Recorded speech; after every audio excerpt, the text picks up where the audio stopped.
वो कॉन्स्टिट्यूशन का पोजीशन, हमारे फोरफादर्स का पोजीशन बहुत क्लियर। 50 साल में आप देखोगे कि कोई भी फ्रूटफुल डिस्कशन हुआ नहीं। उससे पहला इंपॉर्टेंट क्वेश्चन होगा कि कुछ चेंजेस लाने का जरूरत है क्या, कोई स्कोप है क्या? बिकॉज इंस्टाग्राम स्टोरीज का जमाना है, जब आप 4 लाइनें लिख करके वायरल हो सकते हो, जिसमें हम अहमदाबाद में एंटर हुए थे 2016-2017 के टाइम पे, वो कॉलेज में आके पता चला है। तो जब कॉलेज में MUNs और डिबेटिंग के बारे में जब सीख रहे हैं, उसी टाइम पे पैरेलली मोटिवेशनल कॉन्वर्सेशंस, टॉक्स पे से बार बार बोला जाता है कि बच्चे हमारा भविष्य है, कि लोगों ने इस बात को सीरियसली लेना छोड़ दिया। MUNs में सेलिब्रिटी बनने का मोटिव नहीं होता कि भाई ये बेसिक नॉर्म्स है, ये बेसिक क्वालिटी हमको मेंटेन करना है।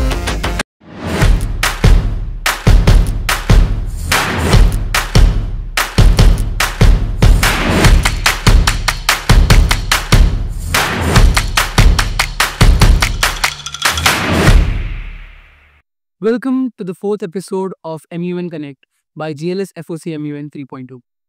Today I would like to invite Mr. Amol Sharma, an alumni of Teach for India.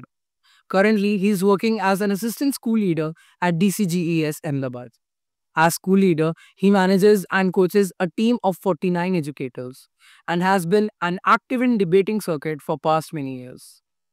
He has coached number of students and professionals in the art of debating.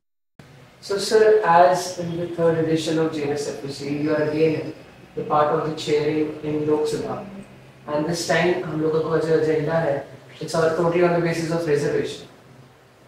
जो reservation culture चलता आ रहा है India में काफी समय से, and किस तरीके से reservation के अलग-अलग propagandas generate हो रहे हैं हमारी पूरी country में, तो उसमें आपके क्या views हैं, क्या perspective है, जिसके थ्रू आप ये बताना चाहते हैं लोगों को कि रिजर्वेशन किस तरीके से कहीं ना कहीं लोगों के लिए सही है और कहीं ना कहीं कहाँ गलत बनता जा रहा है?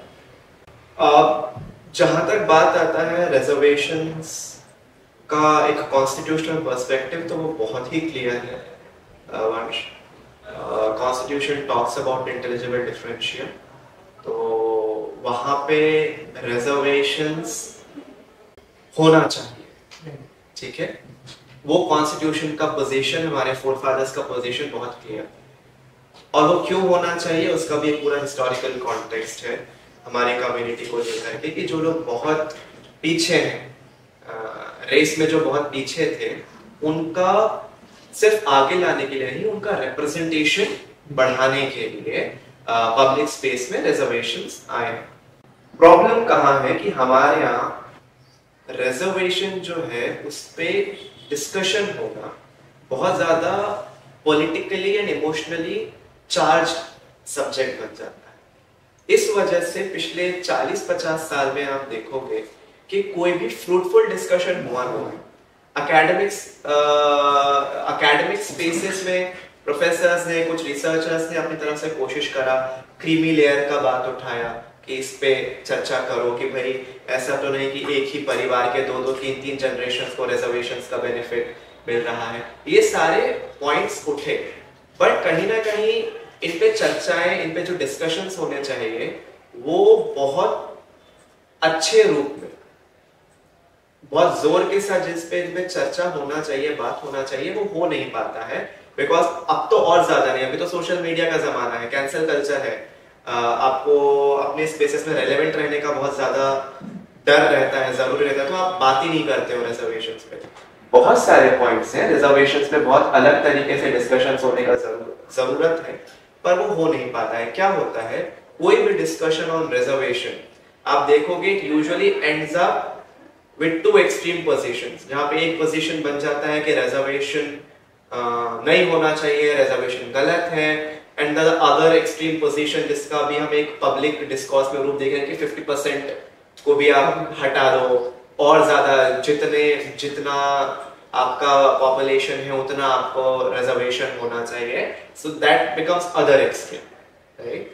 सो इसमें कहीं ना कहीं, because of course votes are important, political parties power में आने के लिए हैं, तो वो इसके साथ खेल तो खेलेंगी, पर कोई भी अच्छा डिस्कशन जो है वो रिजर्वेशंस पे नहीं हो पाता है। It usually ends up with 2 extreme opinions, जिसकी वजह से जो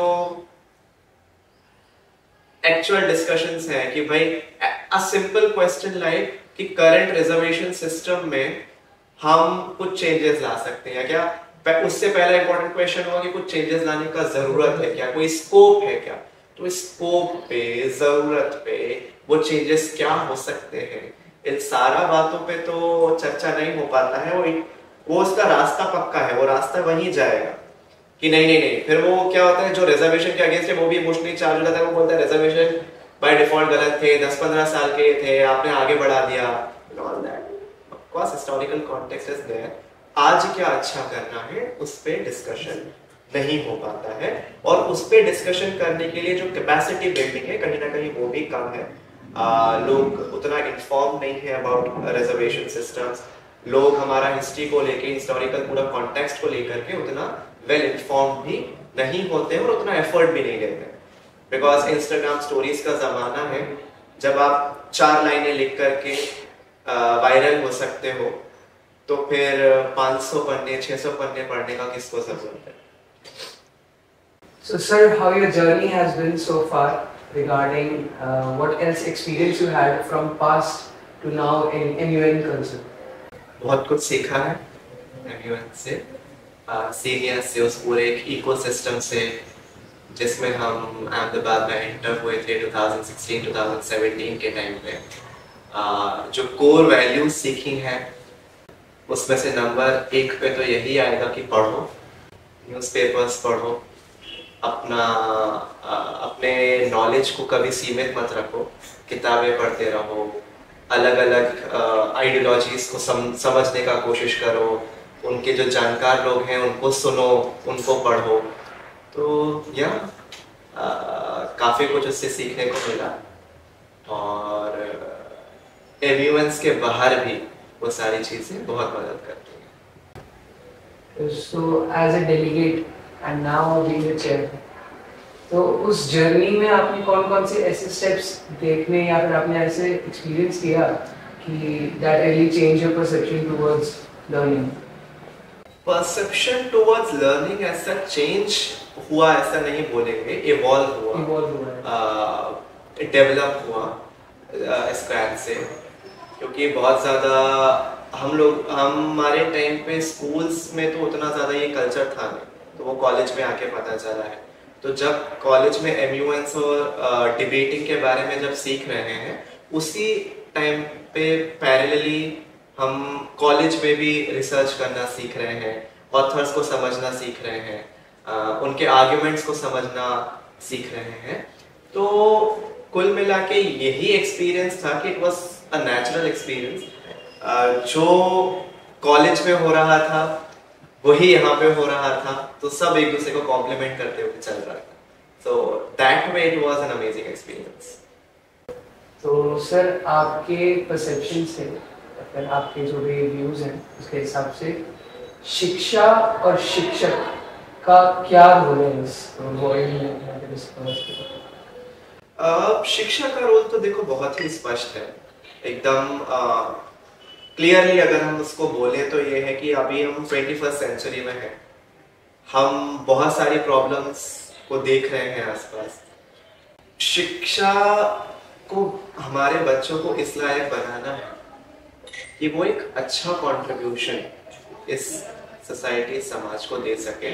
और क्या है, ये जो बात मैंने अभी बोली इसका इतना मिसयूज हो चुका है। मोटिवेशनल कॉन्वर्सेशंस, टॉक्स पे स्टेज से बार बार बोला जाता है कि बच्चे हमारा भविष्य है, कि लोगों ने इस बात को सीरियसली लेना छोड़ दिया। बट ये बात इतनी प्रैक्टिकल है और मतलब बेसिक से बड़ा ही कॉमन सेंस वाला बात है कि पिछले 100 साल में हमने अपने एनवायरनमेंट को, हमने अपने कल्चर को जितना खत्म किया, उतना हमने पिछले 4000-5000 की सिविलाइजेशन की जर्नी में नहीं किया। तो आज एजुकेशन का, शिक्षा का बहुत बड़ा रोल है कि हम बच्चों को वो वैल्यूज कहीं ना कहीं जो खोती जा रही हैं उनको याद दिलाया जाए। ये तुम्हारी धरती है, तुम्हें इसको संभालना है, तुम्हें ये एक बोलते हैं ना ट्रस्टीशिप पे तुम्हें मिली है, तुम्हें आगे पास ऑन करना है, तो तुम थोड़ा ध्यान रख के चलो, समझ के चलो। और इसी से शिक्षक का भी ये रोल है। आज की जनरेशन बैठ करके लेक्चर सुनने वाली जनरेशन नहीं है। तो जो टीचर है, एक अच्छा टीचर है, उसको भी इवॉल्व होना पड़ेगा और काफी जगह हो रहे हैं, लोग समझते जा रहे हैं, वहां चेंज आ रहा है। पर जो भी कुछ आप पढ़ा रहे हो बच्चे को, वो रेलेवेंट क्यों है?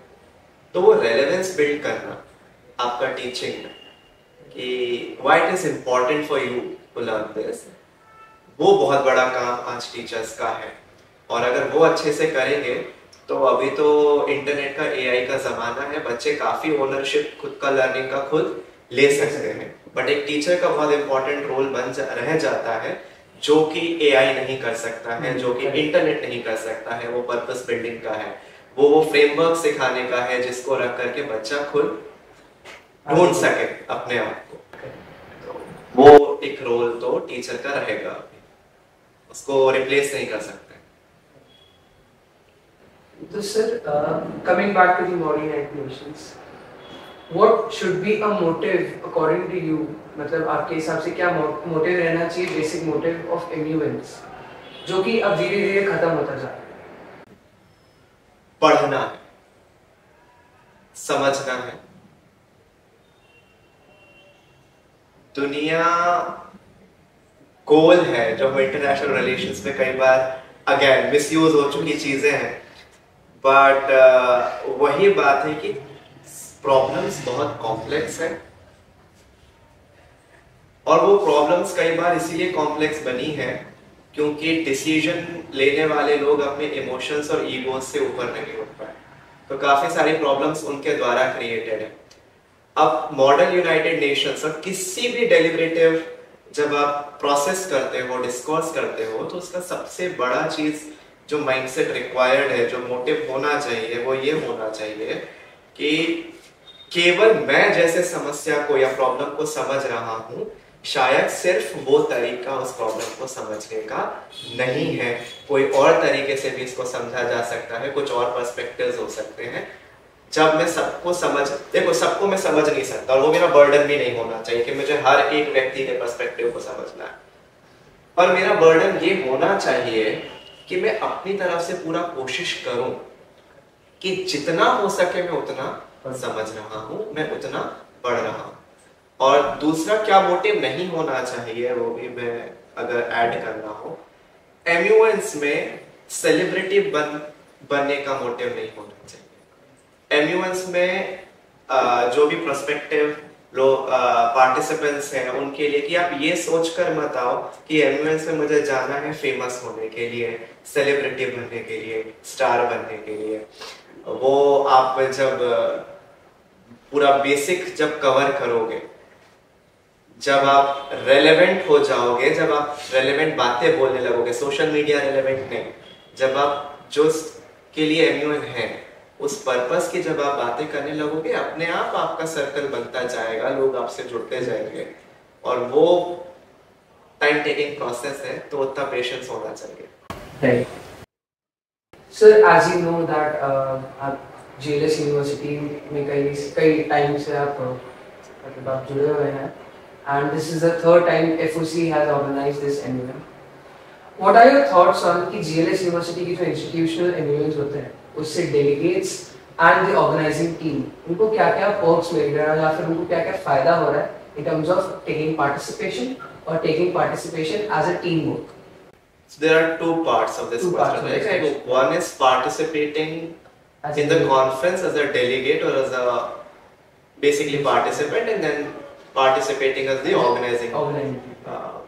So answering the later first, right? कि जितना ऑब्जर्व करा है यहाँ के कल्चर को, इंस्टीट्यूशनल कॉन्फ्रेंसेस में one of the finest cultures team का और लीडरशिप टीम का, जो आपके फैकल्टी कोऑर्डिनेटर्स हैं, जो शीर्ष नेतृत्व है इंस्टीट्यूशन का, it is one of the finest, right? और वो चीज देखा है हमने यहाँ का टीम में, एक प्रेम जिसे बोलेंगे, वात्सल्य बोलेंगे, उसके साथ काम करते हैं। तो अगर ये चीज अगर सीख लिया आपने, तो आप बहुत सारी चीजों पे आगे अपनी जिंदगी में पार लग जाओगे, क्योंकि भाई आपका बिहेवियर, आपकी जुबान, आप कैसा बोल रहे हो, आप किसके साथ कैसा बात कर रहे हो, यही चीजें हैं जो आपको आगे लेकर के जाती हैं, और वो कहीं ना कहीं आपको इस बेहतरीन टीम के साथ काम करने से सीखने को मिलता है। इसका विटनेस तो मैं हूं, मैंने ये चीज देखा है।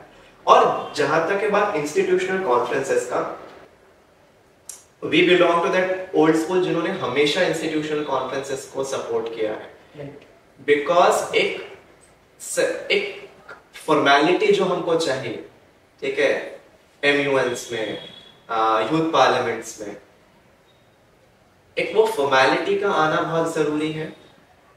वो इंस्टीट्यूशनल कॉन्फ्रेंसेस ला पाती हैं बिकॉज इंस्टीट्यूशन के अपने नॉर्म्स हैं, एक अपना सेंस ऑफ सिक्योरिटी है, और दूसरा बात है कि बेसिक मिनिमम क्वालिटी का जो बात है वो आप इंस्टीट्यूशनल कॉन्फ्रेंसेस में देख पाएंगे कि भाई ये बेसिक नॉर्म्स है, ये बेसिक क्वालिटी हमको मेंटेन करना है, और इस पे हम कॉम्प्रोमाइज नहीं करेंगे। और वो जीएलएस में हमने देखा है, आई स्टिल रिमेम्बर जब फर्स्ट एडिशन था तो यही बात हुआ था कि जीएलएस, दो बातें हुआ था कि एक तो जीएलएस को रुकना नहीं है, एंड वी आर ग्लैड कि जीएलएस रुका नहीं उस एक कॉन्फ्रेंस के बाद, और दूसरा बात यह हुआ था कि भाई इस कॉन्फ्रेंस का लेगेसी तब बहुत अच्छा बन जाएगा जब जिन्होंने आज पहली बार पार्टिसिपेट किया है इस कॉन्फ्रेंस में, जब वो उठ के स्टेज पे दोबारा आएंगे और पूरे लार्जर ग्रुप, लार्जर कम्युनिटी को कंट्रीब्यूट करेंगे, और वो इस समय हो रहा है। तो अमेजिंग वर्क आप लोग की टीम का, कंग्रेचुलेशंस।